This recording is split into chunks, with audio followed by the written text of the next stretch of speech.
अस्सलाम वालेकुम। मेरा नाम तकवीर है और मैं किताबों से मोहब्बत करती हूँ। और आज हमारे यहाँ मौसम की अदाएँ कुछ ऐसी हैं। ऐसा मौसम जब होता है तो अक्सर लोग ये कहते हैं कि जी कुछ अच्छा बना लिया जाए, कुछ तीखा सा बना लिया जाए, कुछ हल्का फुल्का खा लिया जाए। लेकिन मैं कहती हूँ कि एक अच्छी सी किताब का साथ हो और आप कहीं कोने खुदरे में चुप कर बैठ जाए और ऐसे मौसम में ठंडी हवा हो और आप इस किताब को पढ़ें तो क्या ही नज़ारा हो।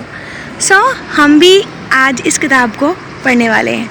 हम पढ़ तो हम रहे हैं हालिम का 13वां बाब, जो कि आज हमारा पहले हिस्से का आखिरी बाब है, जिसका नाम है वक्त के 3 सवाल। आज हम वक्त के 3 सवाल पर बात करेंगे। क्या कभी आपने सोचा है कि ज़िंदगी में बाज़ औक़ात ऐसे सवालों का सामना करना पड़ता है जिनका जवाब हमें सिर्फ़ किताबों में नहीं बल्कि अपनी ज़िंदगी में ढूंढना पड़ता है। फ़ातिह की कहानी भी कुछ ऐसी है। ऐसे अपनी याददाश्त वापस लेनी थी, मगर शर्त ये थी कि वक्त के 3 सवालों को जवाब वो खुद तलाश करेगा। मगर कैसे? चाहे वो कोई भी जवाब बता दे, असल सबक ये था कि जवाब खुद ढूंढना है। उसी कोशिश में फ़ातिह को समझ आता है कि कुछ सफ़र अकेले नहीं तय किए जा सकते। तालिया की अहमियत इसलिए ज़ाहिर हो जाती है। ये बाब हमें ये सबक देता है कि ज़िंदगी के सबसे अहम सवाल जो होते हैं और ज़िंदगी में आने वाली कुछ मुश्किलात को हम अकेले कभी भी हल नहीं कर सकते और ना ही वो किए जा सकते हैं।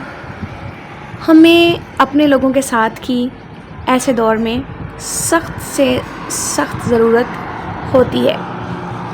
इस बाब में हमें रिश्तों की अहमियत और उनकी हकीकत भी सामने आती है। झूठ और सच का फ़र्क भी हमें मिलता है।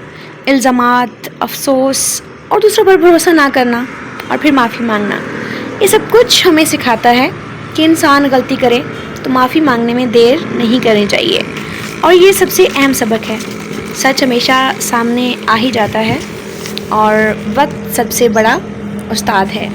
मेरी नज़र में इस बाब का सबसे अहम सबक और सबसे बड़ा पैगाम ये है कि अगर हमें या आपको भी ज़िंदगी में कभी वक्त के 3 सवालों का सामना हो तो डरना नहीं चाहिए, खुद पर भरोसा रखना चाहिए और अपने सच्चे दोस्तों और रिश्तों को साथ लेकर चलना चाहिए, क्योंकि असल ताकत हमारे ताल्लुकात और सच्चाई में होती है।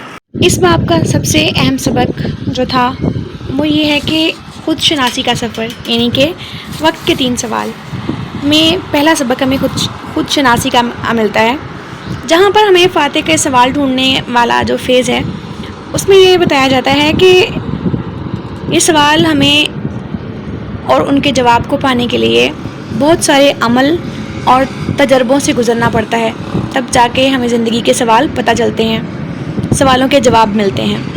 उसके बाद दूसरा है ताल्लुकात में एतमाद की अहमियत। तो फ़ातिह ने तालिया पर बेवजह शक किया, जबकि असरा के झूठ ने जो है ताल्लुकात को ख़राब किया। सबक रिश्तों की बुनियाद एतमाद पर होती है। बेशक इंसान के अंदर से जो शक है वो रिश्तों की बुनियाद को खोखला कर देता है। अब बात आती है माजी के राज और हकीकत का सामना। ये तीसरा सबक है।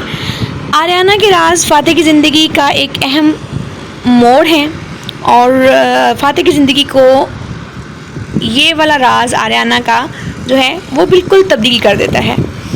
और सबक ये है कि माजी के राज हमेशा हाल पर असर अंदाज होते हैं। हकीकत को कबूल कर लेने में ही हमें आज़ादी मिलती है।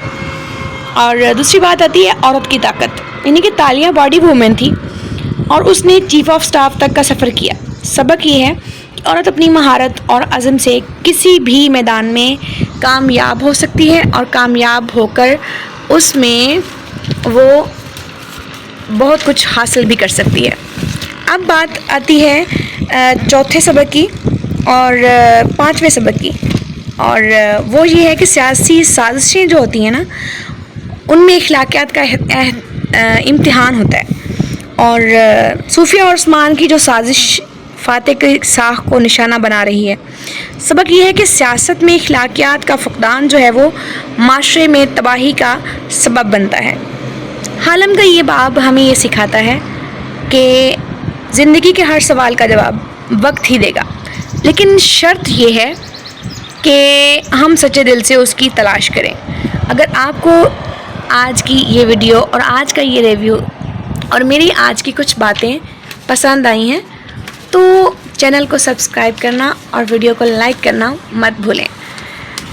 آج چونکہ موسم بہت اچھا ہے تو ہم ویڈیو باہر بیٹھ کر بنا رہے ہیں اپنی بالکنی میں، اور ہماری بالکنی سے باہر کا نظارہ کچھ ایسا ہی ہوتا ہے کیونکہ باہر مین روڈ ہے اور گاڑیاں آ رہی ہیں اور جا رہی ہیں۔ شاید میری آواز بھی آپ کو آج عجیب سنائی دے، مگر چلیں خیر، ملتے ہیں انشاءاللہ نئی کتاب کے ساتھ۔ اور آج کا ہمارا اس کتاب کا جو سفر ہے وہ مکمل ہوا، اور انشاءاللہ ہم کل ہوں گے آپ کے سامنے حاضر ایک نئی کتاب اور ایک نئے حالم کے، ایک نئے ڈریمر کے خواب کے ساتھ۔ اللہ حافظ، اللہ نگہبان، اور ایک خوبصورت سی چڑیا شاید جو آپ نے کبھی نہ دیکھی ہو، اس کا نظارہ بھی چیک کر لیں۔